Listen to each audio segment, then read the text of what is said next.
Hello, everyone, and welcome to the GMAT Club live event. My name is Travis Morgan. I'm our Director of Admissions Consulting with Veritas Prep. And I would like to just welcome everyone to our inaugural event here. Today, this time of year, a lot of people are really concerned about, should I be applying really soon, coming up here in round one, or should I wait and apply in round two? So we thought this would be a great topic for the very first GMAT Club live event here with GMAT Club and Veritas Prep. So, as a little way of introduction and a few announcements here. First of all, we have a promotion going on where GMAT Club is giving away 10 free practice exams. And so a participant in today's event will be the lucky winner of those 10 free exams. How do you do it? So you go into the chat box, and you have to write a comment in there and then click on the link that's in the description of this event below my video here, and that will enter you into the winnings for these 10 free practice tests. So Suvik, by the way, and Jessica are in the chat box, and they will be manning this the chat box with me as well. So go ahead and throw in your comments. As we go along, say, hey, I'd love to get one of those free, I'd love to get that 10 free practice exams, and then click on the link in the description and you're entered. So you can do that at any time here. So yeah, welcome Blinn and everyone else who might be here, and enter to win. As we go, feel free to continue. I can actually see your comments as we go along, so feel free to comment, ask questions, that sort of thing, and we'll have quite a bit of time at the end to answer more individual questions and things like that as well. So I'm hoping that this will be a really nice, valuable time for us together, and give you some great information about when you should be applying and what to be looking for, et cetera, et cetera. Sound good? All right, gang. Great. Let's get going here. What I'm going to do is for the next just couple of minutes, I'm going to let you see my slides. So I've got a few slides with some information about round one versus round two, and we're going to switch over to the slides and and get that information for you. All right. Great. Just so you are aware, by the way, my video to you and your comments in here is quite a bit delayed, so I won't be able to answer the questions quite in real time, but enter your questions in there anyway, just as you get them as they come, and I'll be very happy to answer those for you. All right, here we go. So let's take a look at our slides here. Let's talk a little bit about the different rounds and how they work, what the schools are looking for, this sort of thing. So to put this in very broad terms, will be generic, just so you are aware. Okay, so every school, every year within every school is going to be a little bit different. So we've just kind of thrown out some broad terms here for you. Round one, about a third of applicants, especially to the top schools, will be applying in round one. Those deadlines tend to be coming up right now in the fall, in September and October, occasionally in November, but usually September and October. About 30% of applicants.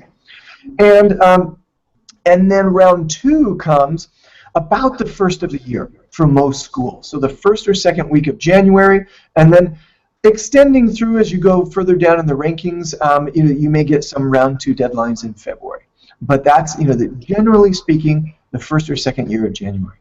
Then round three tend to be in the fall, either in late March or early April, sometimes into May. Sometimes schools will even have rounds into June for that upcoming September start or August start. So that's how the rounds tend to work. This is a traditional 3-round system. Some schools may have 4 or 5 or even more rounds of admission, but whenever we talk about round 3, we'll just be talking about essentially the final round of admission, whatever that happens to be for that school. All right, so let's now talk about, okay, Travis, what I came for this little live event for was, should I apply in round 1 or can I wait until round 2? That's really kind of the nitty-gritty of it all. So yeah, about a third of applicants applying in round one, and honest to goodness, 60 to 65%, about 2/3 of applicants applying in round two, which means round three has very few applicants in it. It tends to be for the top, probably 10 to 15 schools, tends to be a very small round for them of application, which has some pitfalls and things. So if you look at the second bullet point under round one here, we recommend that traditional applicants, MBA applicants, if you can, apply in round one. Why? Is it because at most schools they have these wildly better admissions rates, right?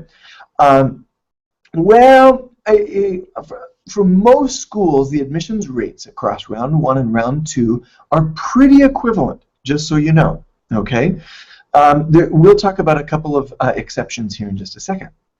But the key thing is, though, is if you're coming from management consulting, investment banking, and other type, venture capital, private equity, these high finance that tend to be overrepresented at business schools, where a lot of applicants are going to look just like you. There is an advantage in applying in round one. Why? It's because they will have admitted many people who look just like you already in round one. So if you wait until round two, you may be a great candidate, but they may say, oh man, we already have 6 people who look just like this person. I'm not sure that we need to add one more. Maybe we'll look for a little more professional diversity and things like that. Now, that isn't to say that if you're from management consulting, investment banking, etc., that you cannot get in round two. Lots of people with that background also get in round two. However, the number of spots may be a little bit more limited, and you really have got to show some area where you really stand out from the crowd. Okay, if you're applying in round two or later. From these very traditional. One group that is becoming more and more overrepresented in business schools is tech, is IT as well, especially if you're coming from a very technical background. So if your background is essentially just tech implementation rather than leadership and strategy and things like this, then this can be also just an extremely difficult industry to be coming from. And so, again, we'll talk a little bit about, hey, what are some of the things that I absolutely need to show no matter what, right? Whether I plan round one, round two, round three. But if you're coming from one of these particularly competitive industries, it may be wise to get ahead of the crowd. All right, and apply in round one, so that you aren't competing against people who've already been admitted from round one when you apply in a later round. One other advantage from round one is that you receive notification from most schools before the end of the year. So this is actually one of the reasons why they've been moving up round one deadlines that used to be well into October for most schools, but now we have them in early to mid to late September. And it allows them to review all these round one applicants and then get you a notification before the end of the year. So that's great. So one thing that I want to point out here, though, is yes, about 30% of applicants tend to apply to these, again, kind of generically across the board, tend to apply to these schools in round one. But you say, what percentage of the class is admitted in round one, right? If 30% of applicants come from round one, a lot of people will expect that some enormous percentage of the class will come from round one, like 50% of the class or something comes from round one, and that's just not the case. That it tends to be about the same. So about 30% of admits also come from round one. All right? And then if we look at, okay, well, what about round two? Is there some distinct disadvantage of applying in round two? And honest to goodness, it's about the same.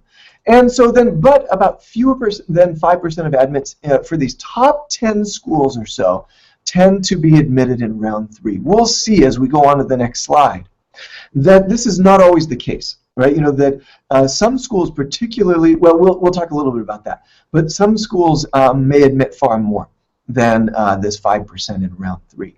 So if you're looking at round 1 versus round 2 at this point, then what do I need to keep in mind?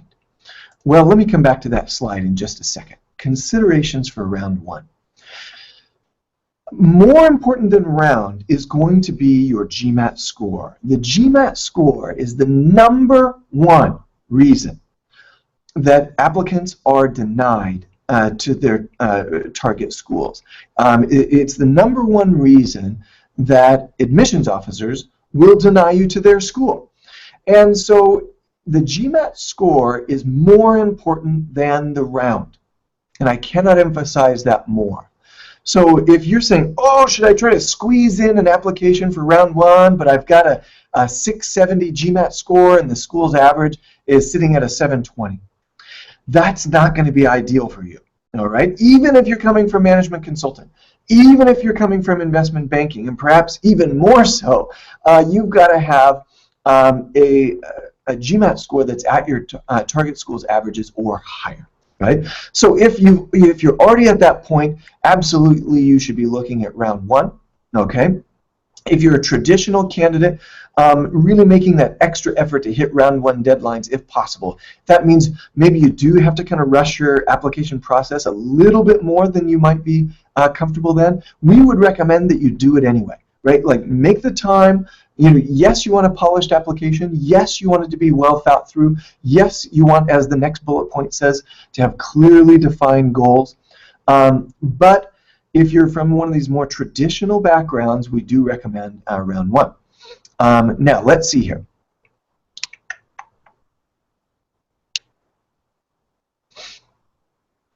Oh, you know, Goring, I'm looking at your question there, and I will address that at the end because it's a little bit different than what I'm addressing here, which is primarily for top-tier MBA programs. Good. So, yeah, we have our that GMAT score. In fact, we've done some analysis here at Veritas Prep, and one thing that we found is if your GMAT score is 35 points or more below the school's average, you are likely to be in the bottom 10th percentile of that school's class. That is a limited range, right? But only 35 points below your target school's average, you're going to be in the bottom 10th percentile of the class, which means you really got to show these admissions officers that you have something that they absolutely must have in their class, that they will admit you over these other qualified applicants. Okay, so it's a tight range, and so if you're thinking about should I apply in round 1 or round 2, this should be a major consideration for you. Make sense? Okay, good. Let's jump now to this other slide, and this is it's a great piece of analysis. You'll find it on Poets and Quants, and they had an author who posted this article analyzing. This data comes from I don't think even this past season, but perhaps the season before. And Jessica at GMAT Club might be able to correct me on that. But they took GMAT Club data and they looked at admissions rates across rounds. And now I'm going to have a whole bunch of people getting really nervous on me here. And I want to point out a few things, and then I'm going to come back to them. So look at Stanford, which was ranked #1 by U.S. News & World Report. Wharton, Harvard, also ranked #1 by U.S. News & World Report. If you look at round 1, the admission rate was 8%. Round 2 dropped to 5%. Round 3 dropped to 2%. You're saying, Travis, wait a minute. This doesn't look like the information that you just gave me, that roughly speaking, admissions rates are about the same in rounds 1 and round 2. All right. Look at Harvard. It's even worse. All right. 12% in round 1 drops in half. 6% in round 2, and then 4% in round 3. And now I've got people with their hair on fire saying, oh no, I've got to submit by that September deadline. It's coming up in just a little over a week to Harvard. I've got to get it in or else my chances are going to drop in half. They won't. All right, so you have to be really careful of just looking at this data naked, alone, without some context. However, I'm going to come back to those two. Let's look pretty much across the board at everybody else. Okay, Wharton round 1 19%, and round 2 16%. By the way, this is just GMAT Club data. It's not the actual school's data, so there may be a little bit of fluctuation given the population of GMAT Club versus the overall population of admits to the school. However, you know, it's the data that we have, and I don't think it's far off. So, and then if we look down the list, you know, Booth 29 25, 16 11, 26 23. I'm looking at, you know, at Haas, which round 1 and round 2 were the same.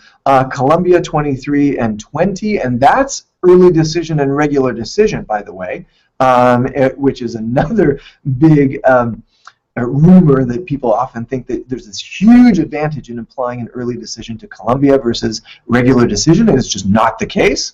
All right, you know, Tuck.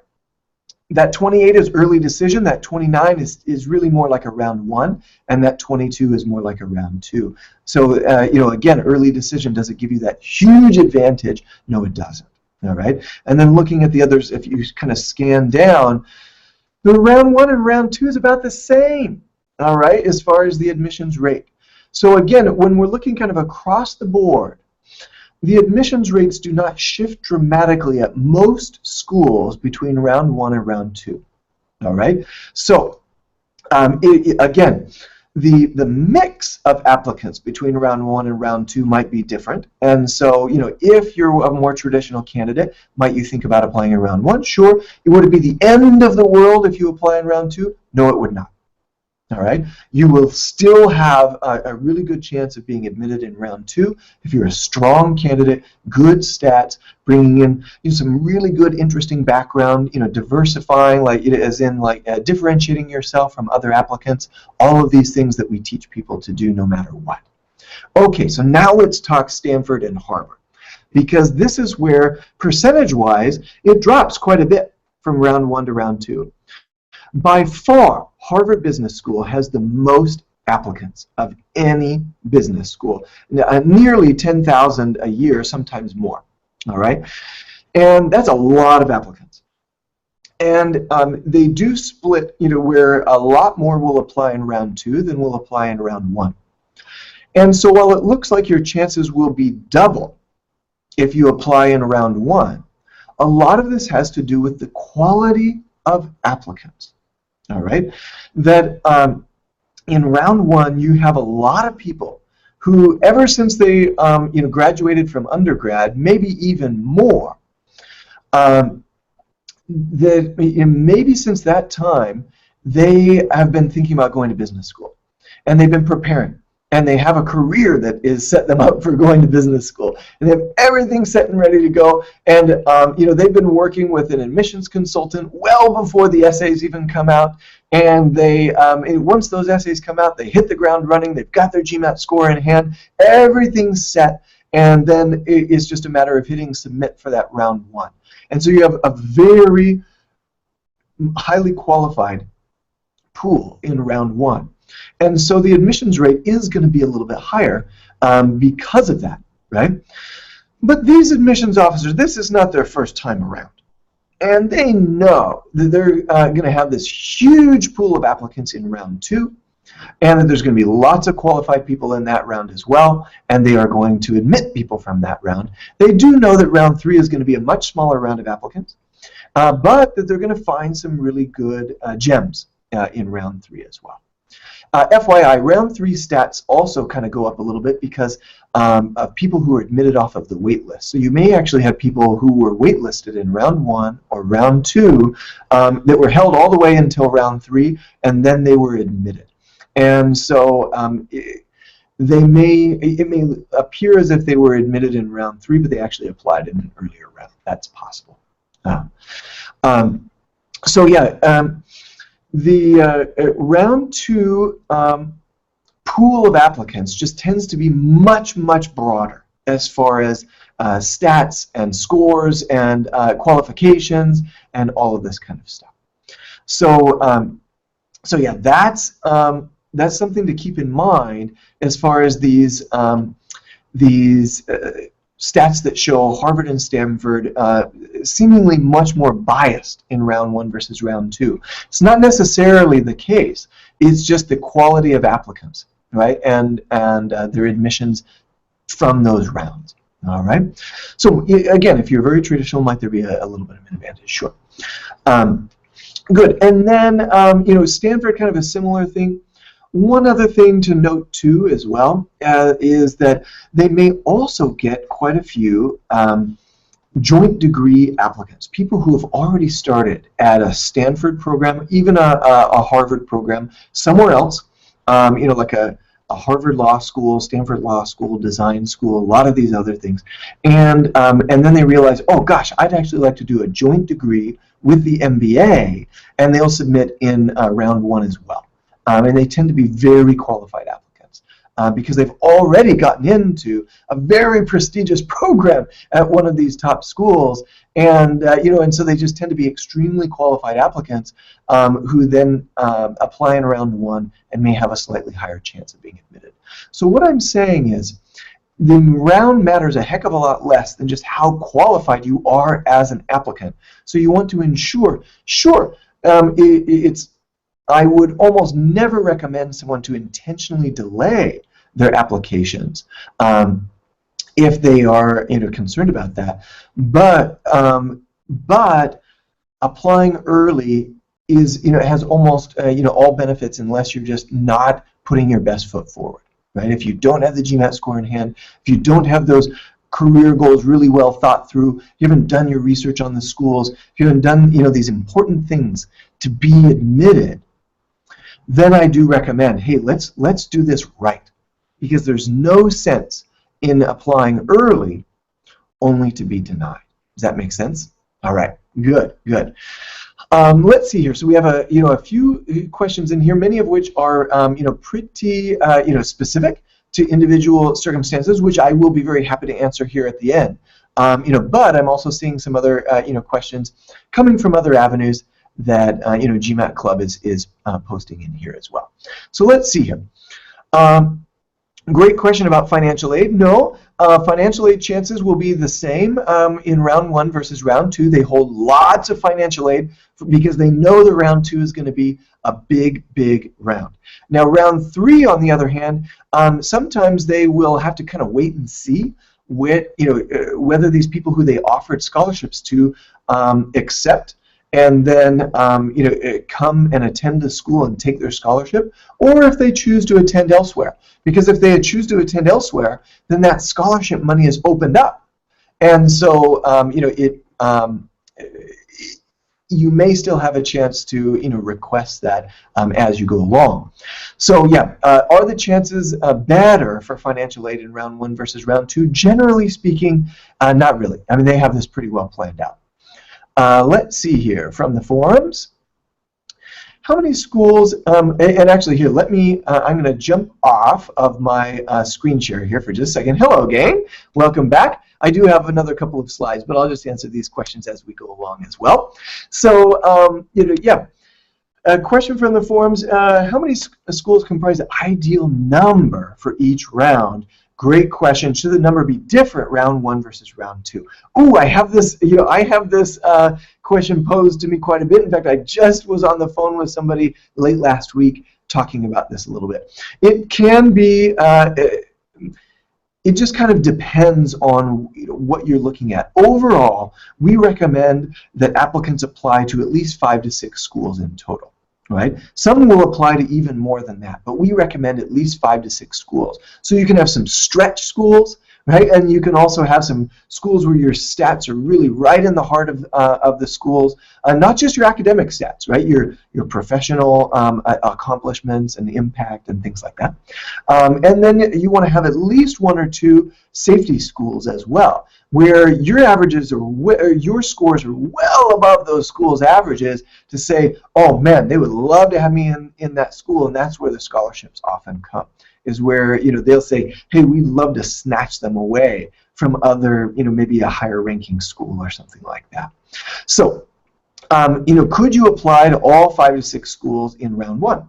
Yeah, you could. And honest to goodness, you would then get most, if not all, of your answers by December, mid-December, something like that, which only gives you a couple of weeks before those round 2 deadlines. But if you end up striking out on all of your round 1 schools, it's nice to have some other schools kind of already ready to go, right? That you don't necessarily have to submit them yet, because that's, application fees can be quite expensive, but you can have them at the ready to go.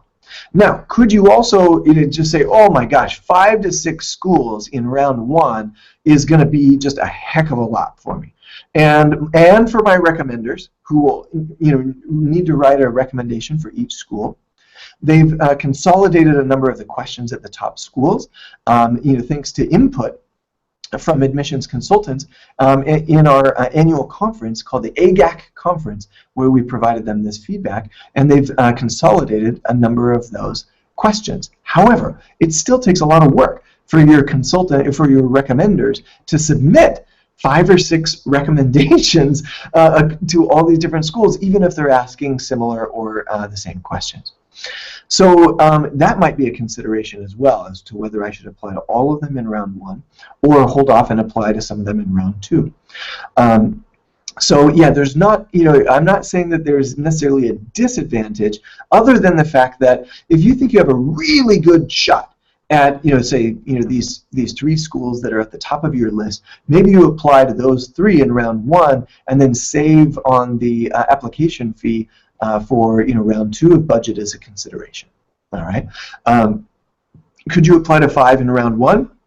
Strike out. Have some other applications at the ready, and as soon as you find out, oh man, maybe I didn't quite get the results that I'm looking for, start submitting those in round 2. Yes, absolutely. That's a great strategy. Other people have said, oh man, I've seen this online. I've seen even advice given to these sorts of types of questions where people almost do the opposite, where they've been told, oh, because there's all these really strong applicants in round 1, maybe I should intentionally wait and apply in round 2, especially for my top choice schools. I think that is a terrible strategy, FYI. If you've got the GMAT score in hand, if you've got your applications ready to go, if you've got your post-MBA career goals well researched, if you've connected with the schools, if you've spoken to current students, recent alumni, you really understand the culture of the school, all of these types of things, don't wait, right? Apply now. It isn't like they're looking at round 1 and saying, oh man, here's all these qualified applicants, and then they look in round 2 and they say, well, I guess we don't really have any qualified applicants. We'll just select from these that we've got left. No, everybody's qualified who gets in, right? So you might as well apply in round 1 rather than intentionally wait until round 2 for that. Okay, good. Let's see here. Oh yes, sorry, Divine. So the difference between 720, 730 GMAT versus a 750 plus, especially if it means moving to round 2 from round 1. No, generally speaking, the schools, if you're at the school's average or higher, that is like a check off the box, right? Might there be some very slight exceptions, like if you're coming from an extremely competitive demographic, such as an Indian IT engineer male applicant. Similarly, a Chinese IT or overrepresented demographic male applicant. Might they not like to have a little higher score to pull up those averages? They might, but generally speaking, they're just looking to see that you have what it takes to thrive academically in their program. And so if you are already at a 720, 730 GMAT score, I would recommend that you apply in round 1. All right? So yeah, honest to goodness, even GMAT itself says that, especially on the quant, if you're scoring at 48, 49 or higher, there's really not much difference, between someone who's a 49, a 50, or a 51 on quant. And the schools are really looking for like a 45 quant and higher to just kind of check off the box and say, yeah, you can thrive academically at our program. Overall, though, you're going to need Especially if you're coming from a well-represented demographic, you need the school's average or higher to have a really solid chance there. And again, for anybody across the board, if you're 35 points or more below the school's average, that's going to land you in the bottom 10th percentile. Yes, so yeah, basically for just about anybody, 727, 30 plus is fine. All right. Let's see here. Oh, great question. As far as the chances for international applicants decrease in round 2, or scholarship options low? No, right? So yeah, no matter where you're from, you can apply in round 2, be just fine. Scholarships will also be just fine. Round 3 is where it gets tricky. Many schools recommend that you apply prior to round 3 if you are an international applicant, especially if you're applying to a U.S. based school, because the visa process is such a mess here in this country, and so it takes time. And they want to make sure that if they're admitting someone, they have enough time to be able to get the appropriate visas to be able to come and attend school in the United States. Okay, they don't want people to take a spot and then not be able to show up on time. All right, so they like you to apply in round 1 or round 2 if you're applying from outside the United States. For the most part, this, again, if you can kind of if you have some sort of special circumstance, like you're already a resident of the U.S. or anything like this, that would, showcase that you can expedite this process, then that also would not be an issue. But we recommend that you apply in round 1 or round 2 anyway. So, yeah, that'd be good there. Let's see here.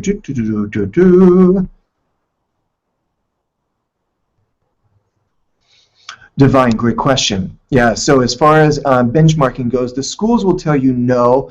In our experience, in actuality, the answer is yes.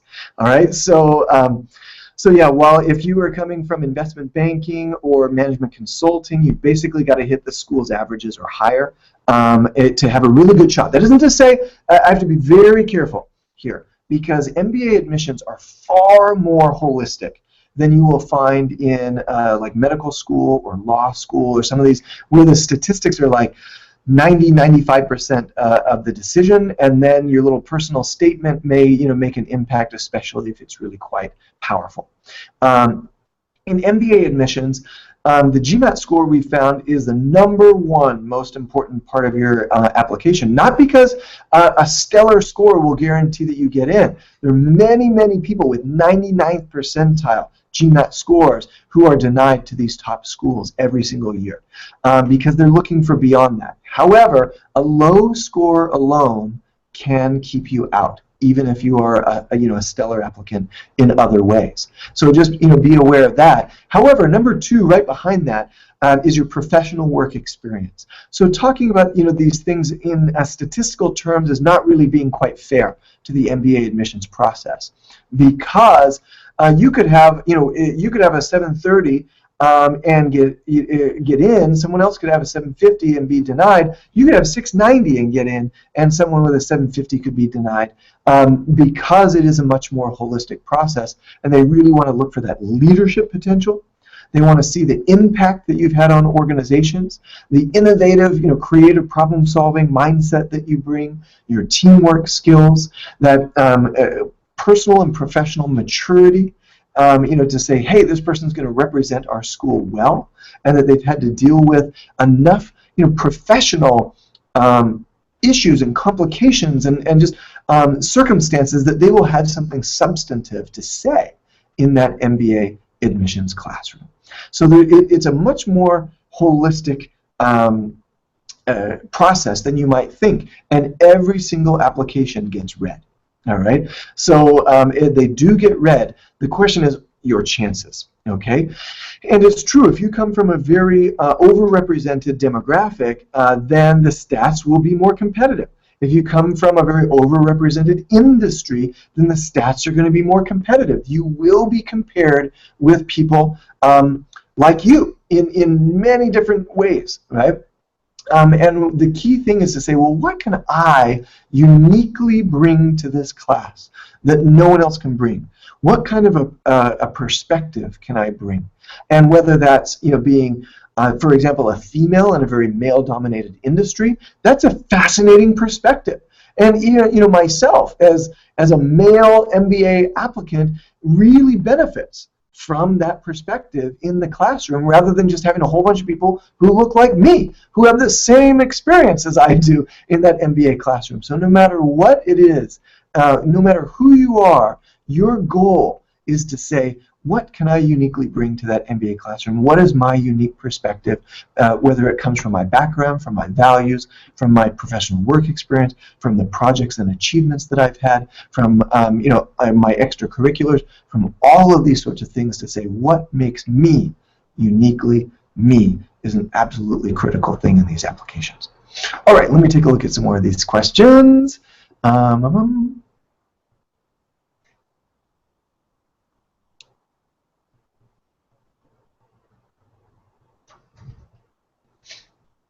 Divine, another great question that's very broadly applicable, which is, if I have a very low GPA, can I overcome that with the GMAT alone, and can I just leave it alone? My recommendation is no, right? So the number one thing that you can do to overcome a low GPA is to have a strong GMAT score. So that is good, right? So that part of your question is really solid, because the GMAT score is the number one greatest indicator of academic success in business school, even better than the undergraduate GPA. They've shown that time and time again statistically through all these studies. But to just sort of have this red flag on your application and try to just sort of sweep it under the rug is not a good idea. So this is one case where the optional essay might be valuable. And if there are any extenuating circumstances, that you mentioned them very briefly, the key with optional essays is shorter the better, right? So if you can just mention in a couple of sentences, great, right? So yes, if you have extenuating circumstances, might you mention that? Yes. Another thing that you can do is take courses through a local community college, university extension, and even accredited online institutions, but you want to get credit, right? You want a transcript that you can submit on the application itself, and this is what we call an alternate transcript. And so yes, you'll still have your undergraduate transcript that is submitted, and yes, it will still have some grades that you wish weren't on there, but you can take some relevant coursework. It's generally speaking, for most people, quantitative. So for most people, it's going to be take a Calc 1 class, calculus, take a microeconomics class, or take a statistics class. Right? You could even take a finance or an accounting course, introductory, to say, hey, I know that maybe I screwed around a little bit more than I should have in undergrad, but I've knocked this GMAT out of the park, and I'm doing everything in my power to hit the ground running once I get into business school. And I just want to show you that, hey, I really do have what it takes to succeed. So the GMAT score goes a long way to that. If you have the opportunity to take even one or two of these types of courses before you submit your application, if you have a very low GPA, then that can be very valuable as well. Again, our analysis shows that if you went to school in the US, if you went to school outside of the US, these stats are not going to be super helpful to you. But if you went to school in the US, and you are 0.4 points below the school's average or more, that will land you in the bottom 10th percentile of the class. So you really do have something to prove there. Yeah, great. Let's see here. Yes. So in the Indian system, we have a 3-year degree, which accounts, for 15 years until you graduate. How many schools are strict with the 16 years, and how do you convince them? There's, to be perfectly honest, there's not a whole lot of convincing to be done. It is the school's policies, and you're right, some schools will accept the 3-year, and some schools will not. And so this is something where you can talk to them about their policies, and just call them up, on the phone. Every school is a little bit different. Right? So some schools will just yep, no problem, just accept it at face value. Others will be like, nope, not at all. And other schools, there may be a little bit of gray area in there. So one thing I would just talk to them about is thinking less of this on the lines of a negotiation or convincing them or anything, and more along the lines of, hey, let me gather some information. here, right? Let me ask you about your policies. And I understand that that you don't accept a 3-year degree. What would you be looking for? What could I do? Could I supplement that with some additional coursework? Could I, is there a master's in management or something that I can knock out in 1 year that would enable me to then be qualified for your program? These types of things. So yeah, it's just kind of school to school. Those policies are very different. But I do recommend that you reach out to them, even if they say that they do not accept the 3-year degree, just to find out. Not in the idea of convincing, but just in information gathering to say, hey, what I would love to attend your school, and I'm already out of school now. I've already got my 3-year degree well behind me. What at this point can I do to be qualified for your school? And I think that you'll find that they'll be very reasonable. Yeah, let's see here.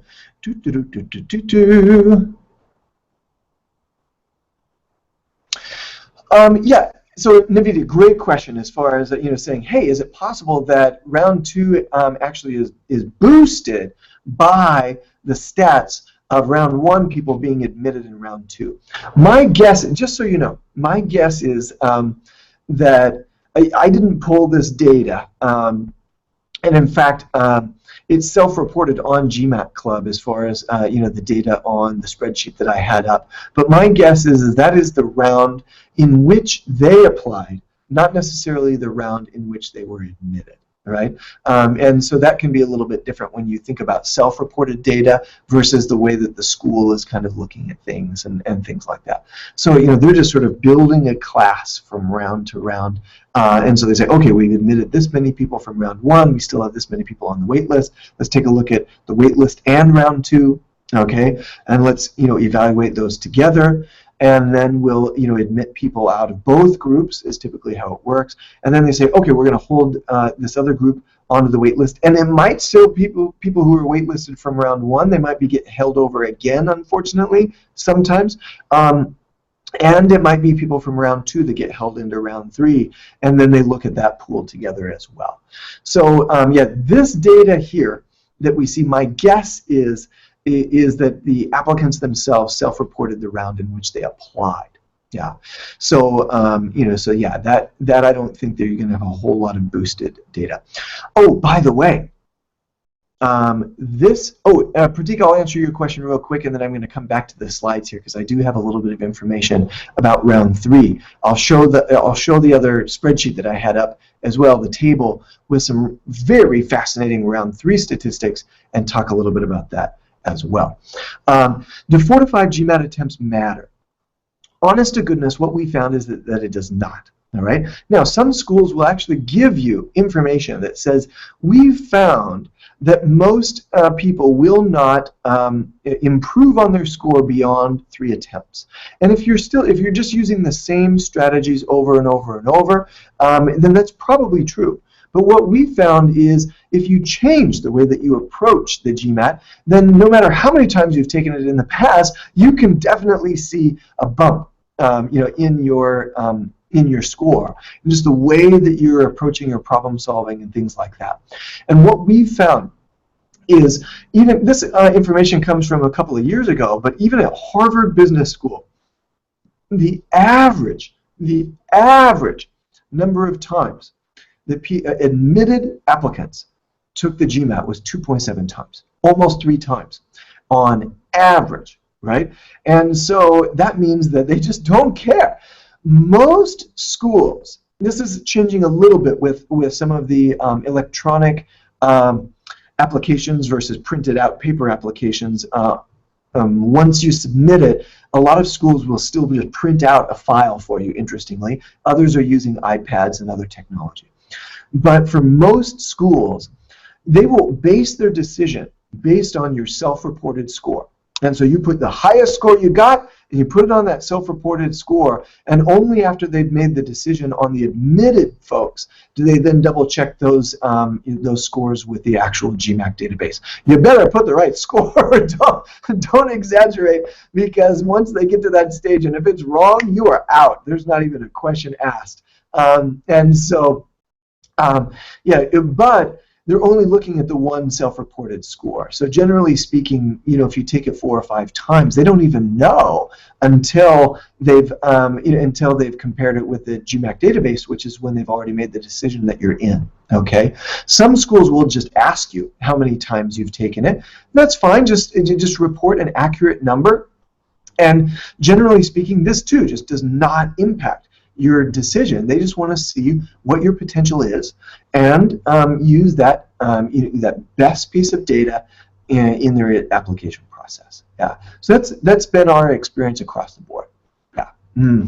Cool. Let me come up here and share the slides just one more time here before we go. And so what you'll see here is the same spreadsheet that we had before.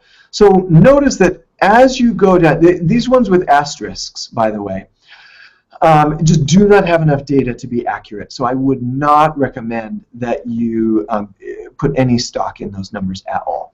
But as we kind of look down here, as you go down the ranking, this is only down to number 15. If you go down even further, what you'll find is that even in round 3, the stats are pretty flat as far as percentage of admits, meaning that it's not that horrible as you might see online. Now, we do not recommend that people intentionally wait until round 3.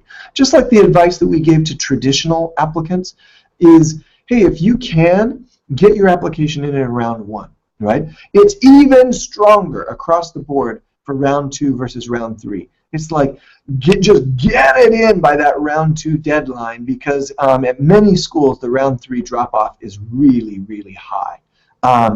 And then, yeah, you're going to be considered with like every other candidate, and they're going to kind of wonder, like, what took you so long to apply, that sort of thing.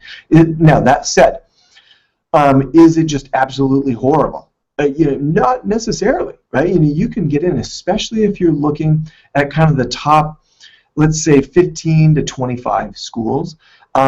This is where a lot of people may have applied to other schools with very strong scores, but for one reason or another were not admitted. And so then they say, okay, I'm going to throw in this round 3 application to these other schools that are really good programs, right? I mean, we're talking 15 to 25. This is not some shabby education, right? This is a really, really good program, and but your stats may be above average for these schools, and this is where they're able to bring in a lot of great candidates actually in round 3 to that tier of schools. So be careful what you read online about round 3. It's not as bad if you're looking for schools outside of the top 10 or so. Okay, in the top 10, we do tend to see quite a bit of a drop-off, and the drop-off may be it may be even more than what might be seen in some of these schools, simply because it was not a lot of data here. So great. Now let's see here. I've also got another slide. I know that this really isn't the time of year to be talking about round 3, because I do encourage you to apply in round 2. But when is round 3 just not an issue for just about anybody? And this is the final round of applications, no matter what. So this could be round 4, round 5, depending on the type of program. What we found is that part-time MBA programs, no matter what, you can pretty much apply in any round, and the admissions rate is about the same. So so the whole thing about rounds is really just not as big of a deal for part-time MBA applicants. Executive MBA is the same. That many programs will have a rolling admissions process, and whenever there's rolling admissions, such as in Columbia full-time, it is always to your advantage to apply as early as you can. However, in executive MBA programs, what we found is many of them will continue to have spaces available very close to when school starts. And so if you are a very well-qualified applicant, you could still be admitted very close to the time when school starts. This isn't to say that you should intentionally delay. It's just saying, hey, be careful about what you read online, that your chances might be better than you think. All right? Like I mentioned, programs outside of the top 10 or 15, round 3, just not that big of a deal. All right? And if you're, again, a strong qualified applicant, apply in the earliest round you can, but don't get, don't shy away from a round 3 application. I mean, you lose all the shots you don't make, right? So if you don't apply, you will absolutely not get in. If you do apply, even if your chances are low, then, then as long as you're setting yourself up to make a good first impression, right? You don't want to have a sloppy round 3 application. You don't want to have a round 3 application where you're just throwing it together, getting it in with a bad GMAT score, just all the other things that we've been talking about today. But if you've got a good, well-polished round 3 application, and you're applying especially to these schools outside of the top 10 or 15, get it in, get it in. And what we've also seen too is programs outside of the US, particularly European programs. The round really has very little impact on your application, and so you can submit in pretty much any round. Again, the overall advice that we offer is that to submit with your best possible application, okay? To make sure that no matter whether you're applying in round 1, whether you're applying in round 2, or you're applying in round 3, or if they have another round, that you make sure that whatever that application is, it's strong, okay? And so that you've got your best possible foot forward. And like, when we have people who come to us at Veritas Prep and they say, Travis, yeah, I have a 690, that's pretty good. I'm like, hey, if you're applying to Harvard, Stanford, Wharton, Kellogg, Booth, that's going to be 35 points below the school's averages these days. You're going to be in the bottom 10th percentile of the class. You can push that up by even 20 points, even 30 points. It could make the difference in your whole life. Like, just do it. And you've got all these other candidates who are willing to do whatever it takes to achieve their goals, and you're going to be competing against them. You want to be doing everything in your power to have that best possible application. That's, you make sure that that's the #1 priority, and then you understand some of these nuances with the rounds and things like that. But you've got to make sure that your absolute best is what you're submitting, and that's really key.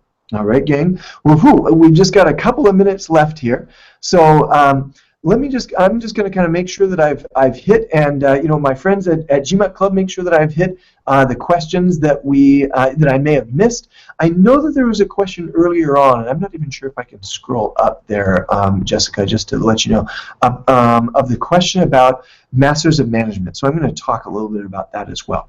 So Masters of Management, and if you have additional questions, feel free to shoot them in here as well last minute. I'll try to knock out as many of them as we can. If you have very specific questions, by the way, as far as your own personal circumstances, sometimes in this forum it's a little bit difficult to answer all of those questions, and that's fine. We actually have a free profile evaluation service at veritasprep.com as well, where you can go on and enter in your information and the questions that you have and things like that, and we will give you a personalized evaluation of your profile and and answer questions that you have for free.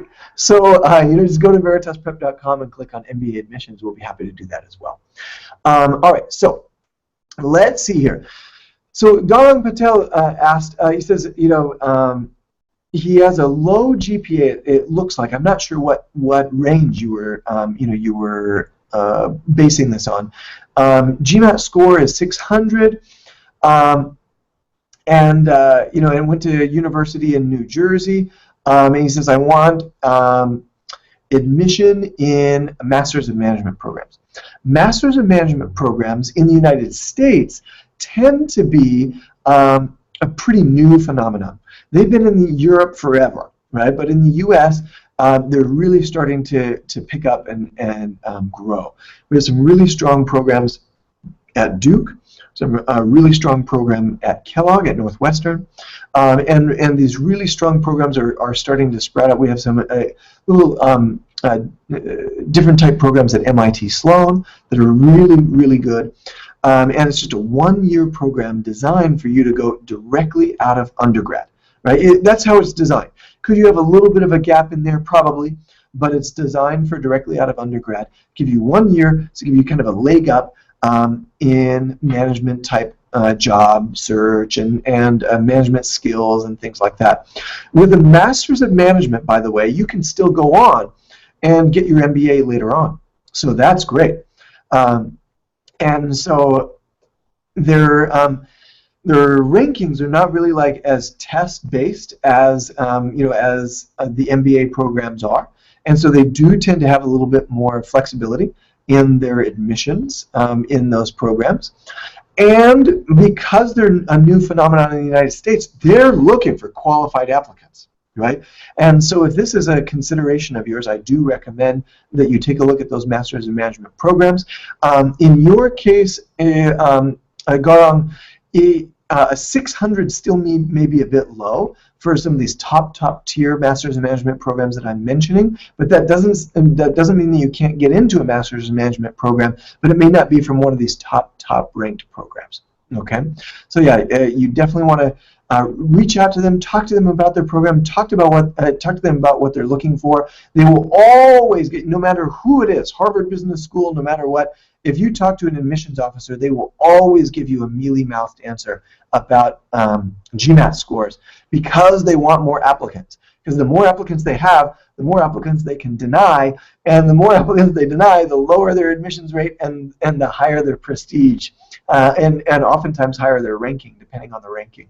So just be a little bit careful. They won't always give you a straight answer on what they're looking for on GMAT scores, but if you can even ask them what their average is, which is not always publicly displayed, if they'll tell you, then that gives you a good sense of where you might stand. Yeah. Oh, let me talk a little. Since we've had some questions about scholarships, let me talk just for just a few more minutes here about scholarships as well, and feel free to throw in any last questions you might have. So scholarships for MBA, most scholarships are going to come directly from the school. There are some individual scholarships. In fact, I even did a little YouTube video about scholarships available in India. There are scholarships available through the Forte Foundation to female applicants. And then you may find, for example, the consortium